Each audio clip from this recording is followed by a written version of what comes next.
What's going on, everybody? Ryan Williams here again on the FanDuel Hurry Up, and I'm here to talk about the biggest week two preseason games for the 2021 fantasy season. That's right, we're week two into preseason. That means that some of these games that are going to be played are going to be dress rehearsals for some teams, with starters going maybe well into the second quarter, maybe getting even a full half. So we need to start dissecting these teams and figuring out what we can depict that can help us for our 2021 fantasy seasons. We'll start off with the Atlanta Miami game that's going to take place on Saturday. Now, for the Atlanta side of things, what I'm really looking for here is the Kyle Pitts impact. We thought we were going to see him in week one.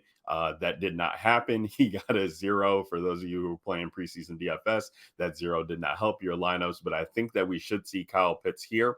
We know that Julio Jones is now gone, and we know that there's a ton of targets to be left in this Atlanta team. So if we are getting the starters here, want to see how Kyle Pitts fits in, how he's rotating in, where he's playing on the inline, outside, things of that nature, and also just where the depth chart lies in the wide receiver field. And on the Miami side, we want to see Tua bounce back. He really struggled in the preseason game week one against the Bears. The offensive line struggled. And then we had Jim Sonis from FanDuel talking about the backfield with Myles Gaskin really taking a hit, with Malcolm Brown and Brian Flores saying that he's going to use a 3-back committee. So that's what we're looking for week one, or I'm sorry, that's what we're looking for this week two, in the first game.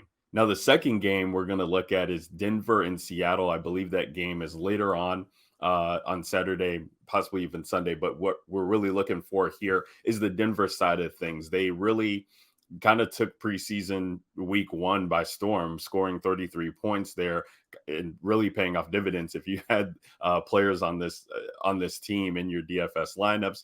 But we still don't know who the starter is going to be. Right now, we can say that Drew Lock is the favorite, but Teddy Bridgewater came in and didn't do as well, but still was throwing a touchdown, and they really need to solidify that as they go in. I will say that for fantasy purposes, if you guys are big Jerry Jeudy fans, I saw him catching some steam, as well as KJ Hamler. Those were Drew Lock's two most targeted guys in the wide receiver realm. So that's what we're looking for. And then Seattle, basically, we just want to know who the wide receiver 3 is there as we, get into the season. The rookie Dwayne Eskridge is there, but who else is there who can get targets? Gerald Everett at the tight end position has been a favorite of some people too. So we definitely want to see where things shake out after DK Metcalf and Tyler Lockett. And then finally, let's talk about the Green Bay and New York Jets game that's going to be taking place. Jordan Love suffered an injury, the backup quarterback in Green Bay there, the guy who we thought was going to be the starter for the Packers this year. And then Aaron Rodgers said, no, I'm coming back. I'm ready to play. He's going to be hurt. He's going to miss this game. So we are going to get the third stringer. I don't think Aaron Rodgers is going to suit up and play in this game. And even if he does, it's probably for a series, if that.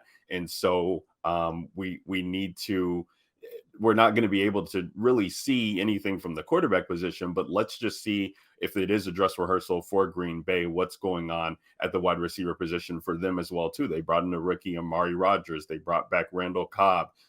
MVS is Marquez Valdez-Scantling is still there making splash plays. They got Devin Funchess, who was signed in 2020 but wasn't able to play due to injury. So a lot to kind of depict and decipher there. When you're playing with Aaron Rodgers, these guys are going to have value. And so we want to see kind of where things shake out. And then on the other side of things for the Jets, we want to see what Zach Wilson can really do with this wide receiving core. Denzel Mims, a guy who was drafted last year, has really fallen down the depth chart, losing out to guys like Keelan Cole, who were signed in the offseason, and others. So we want to see how the wide receiver group shakes out for the Jets, and if Denzel Mims is even going to be on this roster when they make the first cut next Tuesday, getting it down from 85 to 80. So that's definitely something I'm looking for. And also just the backfield too, on what the Jets plan to do in a rotation there with the rookie Michael Carter and LaMichael Pirine, some guys there that we definitely want to be able to decipher if we're taking late round running back. So that's going to do it for the FanDuel Hurry Up today. Again, those biggest